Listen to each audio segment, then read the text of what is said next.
With each new season of RWBY, we're introduced to new types of Grimm with new appearances, new abilities, and new power levels. And with that, the question always remains as to what is going to be the end game with the Grimm. What's going to be the strongest Grimm that the team will face? And so far, other than the dragon that was at the end of Volume 3, it's probably the Knuckle-Lavi, I believe it's called. The Grimm that looked like it was a fusion of a humanoid-type Grimm with the long, dangly arms and the horse-type Grimm that we saw at the end of Volume 4 that Team Ranger had to fight and struggle against quite heavily. But that's probably not the strongest Grimm that we've actually seen in the series. The dragon might have been, but the Goliaths that we actually saw back in Volume 2 when Dr. Oobleck was on their mission with Team RWBY, the giant elephant-looking things that Dr. Oobleck has said has lived 1,000 years and is sitting there biding their time.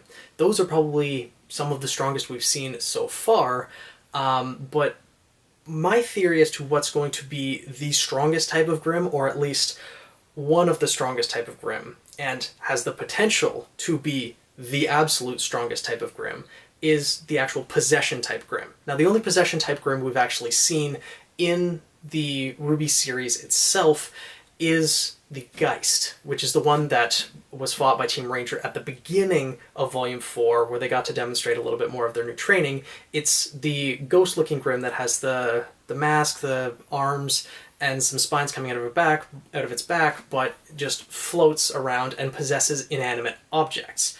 That is the only possession type Grimm we've seen so far, and it can possess rocks, and if it loses a limb, it can easily possess another tree or more boulders or something to replace that limb. But the RWBY manga expands on possession type Grimm a little bit more. There is actually a tentacle Grimm that we saw. It's this little octopus-looking thing, nothing too big or looking too fearsome, but what makes this such a dangerous enemy and gives it the potential to be the strongest type of Grimm out there is that it actually took control of 4 King Taiju, or King Taijitu, in the manga, and fused them together into an 8-headed Hydra, which is a terrifying thing to think of. What if this little Grimm could get a hold of a Knuckle-Leave and Goliaths and a dragon and all these other ones? It could amalgamate them into God knows what. Now, it didn't really change the physical form, it just fused them together, but that in and of itself makes it a very dangerous enemy, because now all of these 8 heads of the snake are fighting under one conscious mind. They're not fighting individually. Granted, they probably know how to fight together and etc., but they're all under one conscious mind and controlled by one conscious body fighting together. So it made those 4 separate Grimm, which could be handled in and of itself with Team RWBY and Team Juniper there, it made it a lot more difficult when they were fused together. So if that happened with stronger Grimm, granted we don't know the exact extent of this little tentacle Grimm's capabilities, but just for the basic fact that if this tentacle Grimm is canon, which, with it being the RWBY manga, it may not be, but there's nothing to contradict it as of yet.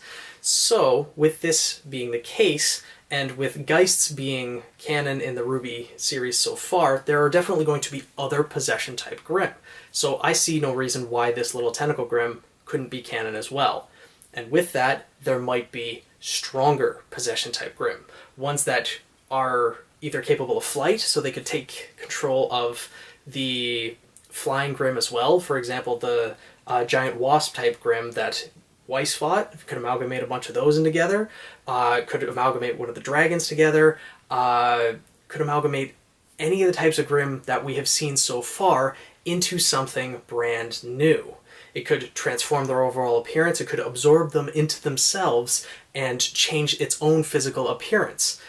It could just absorb them. For example, if the octopus monster or a different type of possession Grimm could absorb the dragon, grow wings, and have the ability to produce its own type of Grimm like the dragon did, or it absorbed the Knuckle-Leave, had its its abilities and its mobility and everything like that, along with the dragons, that would be an absolutely terrifying enemy to face. Not to mention if it got a hold of a Goliath, for example, and had its, what I can easily assume, since it's been alive for thousands of years and been surviving for so long, has such a thick hide that I don't know what would be able to actually penetrate that.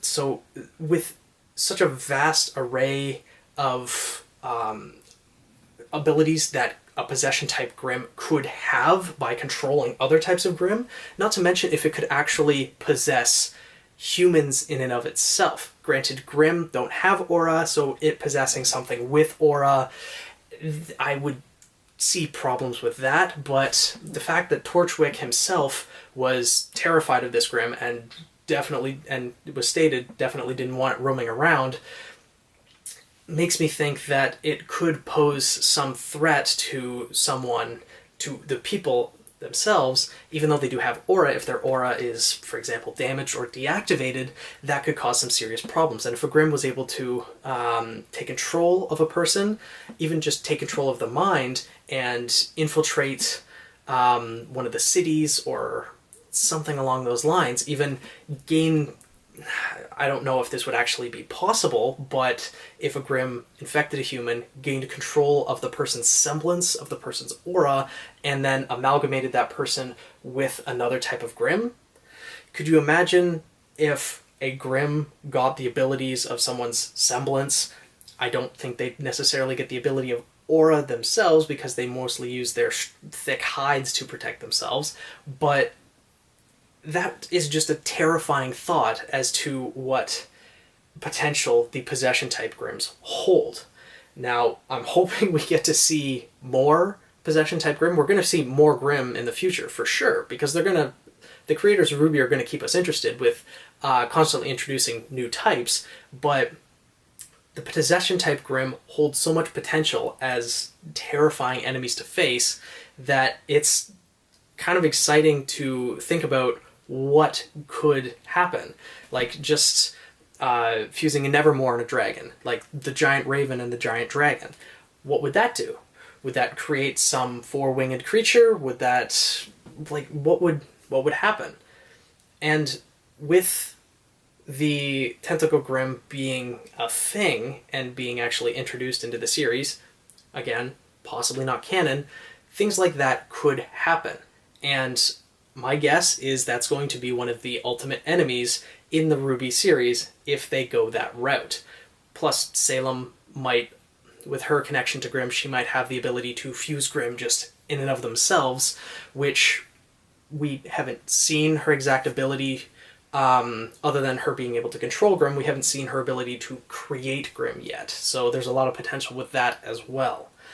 I'm looking forward to seeing what comes in the future and what types of Grimm we will get to see come Volume 6, 7, 8, however many volumes RWBY is going to have. I believe they're planning on around 12 to 13, hopefully more, because I would love to see RWBY go on for years, but we'll have to see what happens and what the future holds.